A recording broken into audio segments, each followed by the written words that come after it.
आदित्यपुर नगर निगम चुनाव को लेकर सियासी हलचल तेज हो गई है। इसी क्रम में पूर्व डिप्टी मेयर अमित सिंह उर्फ बॉबी सिंह ने बुधवार को वार्ड संख्या 17 से अपना नामांकन पर्चा दाखिल किया। निर्वाचन पदाधिकारी के सामने नामांकन की प्रक्रिया पूरी करने के बाद मीडिया से बातचीत में बॉबी सिंह ने वार्ड 17 की सबसे बड़ी समस्या जल संकट को अपना प्रमुख चुनावी मुद्दा बताया। उन्होंने कहा कि हर साल गर्मी आते ही पूरा इलाका ड्राई जोन बन जाता है और लोगों को पानी के लिए भारी परेशानियां झेलनी पड़ती है। बॉबी सिंह ने दावा किया कि चुनाव जीतते ही जलापूर्ति व्यवस्था को दुरुस्त करना उनकी पहली प्राथमिकता होगी। साथ ही उन्होंने बीते 5 वर्षों से अधूरी पड़ी जलापूर्ति योजनाओं को लेकर राज्य सरकार पर निशाना साधते हुए कहा कि प्रशासनिक देरी के कारण पाइपलाइन का काम पूरा नहीं हो सका। उन्होंने भरोसा दिलाया कि जीत के बाद इन बाधाओं को दूर कर योजनाओं को जमीन पर उतारा जाएगा। इसके अलावा बॉबी सिंह ने वार्ड 17 को आदर्श वार्ड बनाने, बुनियादी सुविधाओं और स्वच्छता व्यवस्था को मजबूत करने का भी संकल्प लिया।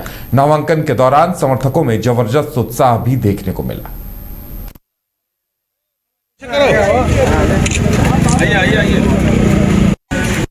और मेरा सबसे बड़ा ये रहेगा कि वहाँ पे जो है वाटर लेवल वार्ड 17 का बहुत नीचे चल गया है। पानी का जल स्तर इतना नीचे चल गया है कि जैसे भी गर्मी आती है कि टैंकर पे और नगर निगम पे इन लोग सबको डिपेंड होना पड़ता है। तो मेरा यही है कि 15 फाइनेंस का जो भी पैसा यदि आता है, 3 साल से विकास ठप था, तो अब यदि हम लोग चुने जाते हैं तो 15 फाइनेंस का जो भी पैसा मद में आएगा तो मैं आदित्यपुर नगर निगम में सब जगह में वाटर हार्वेस्टिंग और पानी का कैसे जनता जो त्राहिमाम है उसके लिए हम पहला मेरा ये कदम रहेगा कि जनता तक इस गर्मी के समय में पानी वहां तक पहुंचा।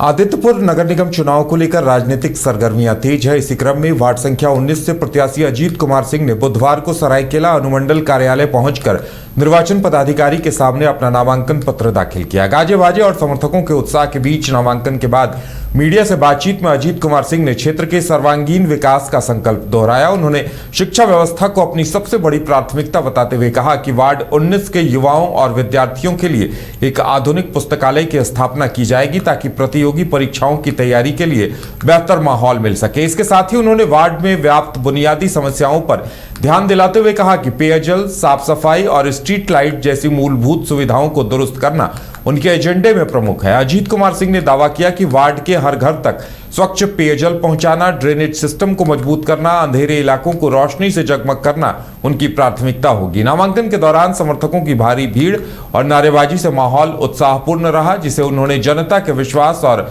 बदलाव की चाह का संकेत बताया।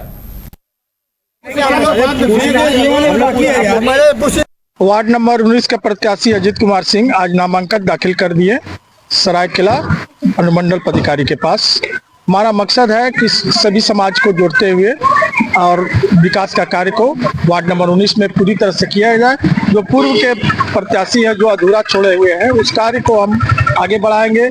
बहुत सारी हर रोडों की समस्या थी, वो समस्या का, नालियों की समस्या, उनकी बातों को सुना जाएगा और उसी लोग के बीच में रह के उस समाधान का प्रयास किया जाएगा और नगर निगम पे दबाव बना के उस कार्य को पूरा किया जाएगा। और बच्चों को शिक्षा व्यवस्था देखना है और मीटिंग भी रखना है, बच्चों लोगों को लाइब्रेरी और मंदिरों की साफ सफाई व्यवस्था और उसका देख रेख करवाना और उसकी संगठन को मजबूती से रखना ये प्राथमिकता रहेगी।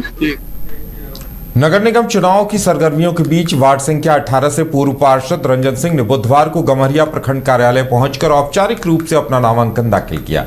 समर्थकों के भारी उत्साह और नारेबाजी के बीच रंजन सिंह ने वार्ड विकास संकल्प के साथ एक बार फिर चुनावी मैदान में अपनी दावेदारी पेश की। नामांकन के बाद मीडिया से बातचीत में उन्होंने कहा कि उनकी पहली प्राथमिकता वार्ड में अधूरे पड़े विकास कार्यों को पूरा करना है जो तकनीकी कारणों और समय के अभाव में लंबित रह गए थे। रंजन सिंह ने स्पष्ट किया कि उनका लक्ष्य सिर्फ चुनाव जीतना नहीं बल्कि वार्ड 18 को एक आदर्श वार्ड के रूप में विकसित करना है। उन्होंने खुद को एक राजनेता नहीं बल्कि जनसेवक बताते हुए कहा कि पद पर न रहते हुए भी वे लगातार जनता के बीच सक्रिय रहे और उनके सुख दुख में सहभागी बने रहे। चुनावी चुनौती को लेकर रंजन सिंह ने पूरा भरोसा जताते हुए कहा कि जनता का आशीर्वाद और समर्थन उनके साथ है और पिछले कार्यकाल में किए गए विकास कार्यों के आधार पर जीत तय है। बड़े बुजुर्गों और मेरे समर्थकों का आशीर्वाद लेकर के मैं कल निकला था नामांकन करने, लेकिन कुछ कारणवश नहीं कर पाया। आज मैंने नामांकन किया है और सारा कुछ कर लिया गया है। चुनाव जो है इस बार का, पिछली बार भी मैं चुनाव लड़ा हूँ, आप सभी लोग को अधिकतर कहीं जानकारी होगी। इस बार ये परेशानी मेरे साथ किया गया है कि जहाँ मैं मेरा कार्यालय स्थापित था, जहाँ से मैं लोगों का कोरोना काल में खाना बनाते रहा, बाढ़ के समय लोगों की सेवा करते रहा, बूढ़ा बुजुर्गों का सेवा करते रहा, शाम को 6 से 9 शाम को बैठता था, वहाँ साजिश करके ताला बंद करवा दिया गया। कल मुझसे फाइन के नाम पर नगर निगम में 85,000 रुपया कल भरवाया गया, आवास बोर्ड में 80,000 रुपया भरवाया गया। बाकी आप सभी लोग समझदार हैं कि कौन करवा रहा है और कौन क्या हो रहा है। जनता का साथ मेरे साथ है और वह ताला फिर खुलेगा, चुनाव के बाद खुलेगा और लोगों का सेवा निरंतर होते रहेगा। इसे कोई भी रोक नहीं।